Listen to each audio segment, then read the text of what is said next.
Hi, this is Lacey from Laughing Lemon Pie, and this is my first video blog. Thanks for joining me. Today I wanted to talk about how I make sandwich bread every week for my family because it took me literally years to find the right recipe and technique to make this work for my family. I was making loaves of bread that came out like little bricks. They didn't rise, and they didn't taste very good. Part of the problem was that I live at altitude. I live in Colorado, but part of the problem was I didn't have a great recipe and I didn't have a great technique, and I didn't know what the dough was supposed to look like, so I didn't know how to fix it when mine didn't look right. So I hope this video will give you some tips and pointers for how to make your dough look right so you don't have to go through the same years of mess and trial and error that I had to go through. So the first tip I can give you is that all of this will be on my website. You don't have to write down the recipe while I'm talking. You can go to laughinglemonpie.com/bread and find the whole recipe there, plus the transcript of this video and some helpful links for if you see anything here that you need that you don't have. So the first tip I can give you about why my bread was not doing what it was supposed to do is that I was probably measuring the flour incorrectly. Most of us don't measure our flour correctly. The actual correct way to measure flour when you're baking is to spoon it lightly into your cup and then level it off with a knife. And most of us don't do that. We scoop. And the problem with scooping is that it compacts the flour. The other problem is that when you live in different parts of the country, have different humidity in the air, which means the flour contains more or less water, and the altitude can actually affect it too. So the first tip I can give you is to get a food scale. What you're going to do is measure out 11.25 ounces of bread flour. So I just pour it right in. And again, I have to eyeball it because mine doesn't actually do quarter ounces. So when I get a little close here, I'm gonna, there we go, so that it's right at 11.25 ounces. And I'm gonna zero it out again. So you can see that I can set it back to zero with the bowl already on here and the flour in it. So then I'm gonna measure whole wheat flour. We want 6.75 ounces of whole wheat flour. Perfect.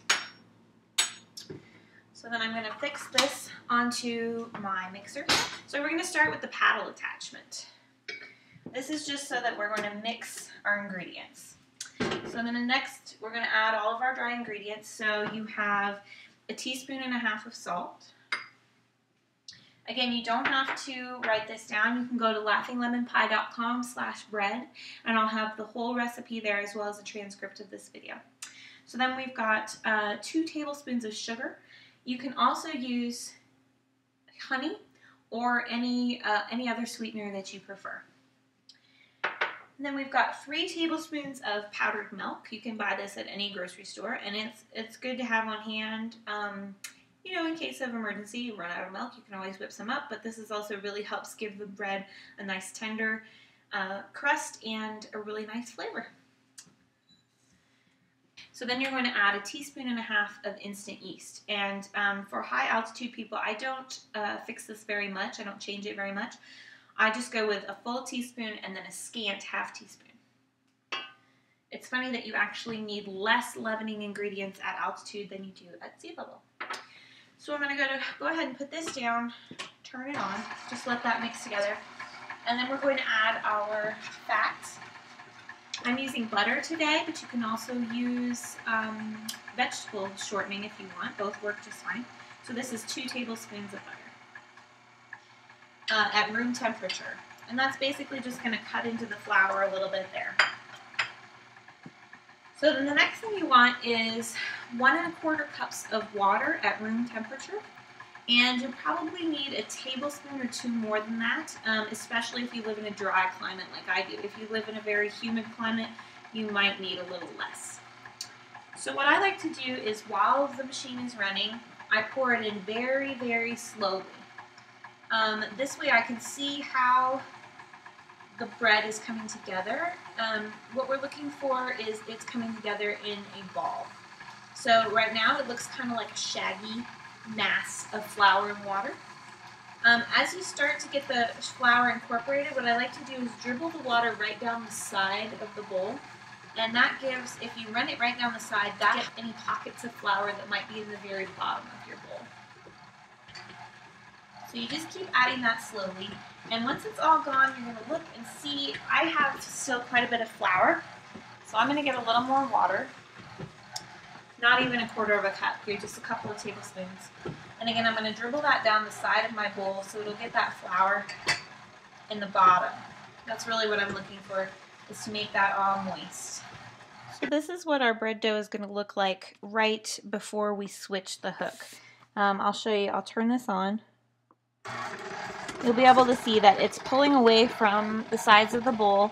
It's left the bowl pretty clean, and it's formed kind of a ball around the mixing paddle. So now I'm going to switch my paddle attachment to my hook attachment. And the hook attachment is for kneading the dough. So you can see this has all come together, but it's not very sticky. It's not sticking to my fingers at all. I can touch it.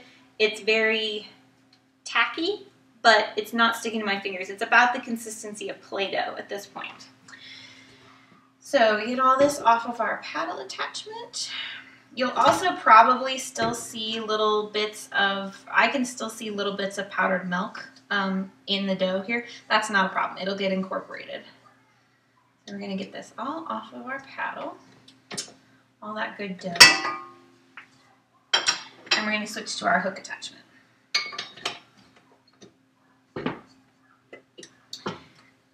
Now, we want to knead this at medium speed for 6 minutes. So I'm going to set my kitchen timer for 6 minutes. That's my timer going off for the 6 minutes. So I'm going to turn off my mixer and check my dough. So what we're looking for here is, you'll notice it looks a lot smoother and a lot more uniform all the way around. You can see that when I try to form it, it stretches rather than breaks. But the real key here that I learned is called the window pane test. So what we're going to do is we're going to break off a little piece of this, and you work it between your fingers just slightly until you see if you can see light. This is not, you're probably not going to be able to see this very well, but you look and see if you can see light through your bread dough, which I can at this point, but you can see it's very elastic. It's very, very stretchy, and it stretches without breaking. Well, it's broke, of course, right as I said that, but for the most part, it stretches without breaking. You want to get it real thin, thin membrane. Then you know that your bread has been kneaded enough. If you're not working with a KitchenAid mixer or whatever kind of mixer, you can knead this by hand. Do it for about 15 minutes. That's a good place to start, and that will make you very tired, but it will also get you to this window pane stage. That's what we're looking for. So then what I'm going to do is I'm just going to form this into kind of a ball here. You'll notice it's not sticking to my hands at all. It's not too tacky. It's actually probably even smoother than Play-Doh at this point. So you're looking for really smooth dough. And once I've formed it into a ball, I'm going to put it in my dough doubling bucket. Now you don't, this is not going to take up nearly this big of a bucket. This is only a 1 2-pound loaf. But these are great to have on hand if you do the healthy bread in 5 minutes a day kind of recipes, which is enough bread for 4 loaves at once. This will definitely hold all that. So this is actually a 6-quart bucket. So I've sprayed this really lightly with a little bit of spray olive oil. I'm going to put my dough in here, and I'm going to spray the top of the dough with olive oil just so it doesn't dry out. And then I'm going to put the lid on, not tightly, just set it on here and leave it in a warm space. My oven is not on, it's not hot in my kitchen, it's just, normal room temperature, for about 2 hours. And you'll know that your bread is done when it's about doubled in size, which is another reason these buckets are so handy, because they have these nice markings and you'll be able to tell exactly when it's doubled in size. This came in very useful for me living in Denver. This was another game changer for me in terms of baking my own bread, because I think the lid was really the important part, because when I would cover my bread with just a tea towel or whatever, even saran wrap, it would dry out. So spraying it with the oil and putting the lid on the bucket like this has been a huge, huge game changer for me in terms of getting my dough to rise properly. So we're gonna let this go for about 2 hours and then we'll check on it again. So now my dough has doubled in size. We've let it rise for about an hour and a half. Mine rose pretty fast, but you can see it's doubled at this point. And so now we're gonna shape it and put it in our loaf pan. So you don't need very much of this. I'm going to use the whole wheat just because that's what I have on hand. You can use all-purpose or bread flour or whatever, but you don't need to dust your cutting board very, very much, just a tiny bit. And then we're going to turn out our dough. Again, it shouldn't be very sticky or very wet, just a little bit damp from the oil that you sprayed on it. So you're going to put it right on your cutting board like this. And then what we're going to do is we're going to make a rectangle that's about 18 inches long and about 6 inches. So once you've got your dough shaped, you're going to start at one end and roll it over and then pinch the seam down. And then do that each time. So each time you roll it, you're going to pinch the seam down. And don't worry, when it's going to get a little wider, and that's okay. So you're just going to continue to roll it and pinch it down. As you can see, I did not need a whole lot of flour here because this dough is not very sticky. So when you get to that last roll, you see the seam, my seam here, you're going to pinch that together really well just so it doesn't come apart. Then you're going to get your loaf pan. And I like to spray mine with spray oil just to be sure that it comes out nice and easily when we're finished. And then you're going to put the dough in seam side down. So you want to make sure that it goes just like that. I have done this where it's been considerably longer than the pan. So you just kind of squish it and you just want it to be mostly even so that it rises evenly. So then I like to give it, because again it's really dry here, I like to give it another quick spray of oil so it rises easily. And then we're going to cover it really loosely with saran wrap. So we're going to make a little tent. So we want to give it plenty of room to rise. So what I do is usually stick it down to one side and then give it plenty of room to rise and then stick it down to the other side. And this I'm going to let rise in my, not drafty space in my kitchen for another 2 hours, 1.5 to 2 hours. So now my dough has risen. It's been about 2 hours, and you can see that my dough has gotten quite a lot bigger. And what you're looking for here is really just for the dough to come up over the top of the edge of your loaf pan here. So we're just going to, we preheated my oven to 350 degrees. You want to get it nice and hot before you put the bread in. I usually turn it on about half an hour before I think the bread's going to be done rising. So then we just pop it in the oven and it will bake for 30 minutes, then rotate it around and bake for 10 more minutes. That helps get a nice brown, even crust. And then we'll see how it comes out.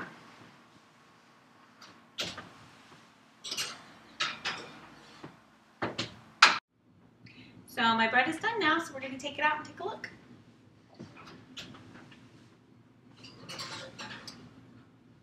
So as you can see, it gets a really nice golden brown color, and it should come straight out of the pan. You want to take it out as soon as possible because that will make the crust not get soggy. So what I like to do is have a cooling rack here ready to go, and I just use 2 hot pads. With one, I kind of put my hand over the bread, and then with the other, I tip it out like this. You can see I've got that nice swirl on the bottom, and I've got a lovely sandwich shape. So that's it. That's how I make my sandwich bread for my family every week. And those are my big 3 tips are to 1, weigh your flour.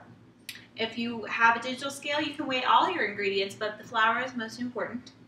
2, do the window pane test to make sure that you have kneaded your dough to the correct consistency. And 3, let your dough rise in one of those wonderful dough doubling buckets like this one. And that's it. So I hope this has been helpful. Thanks a lot. And you can go to laughinglemonpie.com/bread to get the full recipe and a transcript of this video, as well as my free ebook, The Ultimate Guide to Eating Organic on the Budget. Thanks a lot.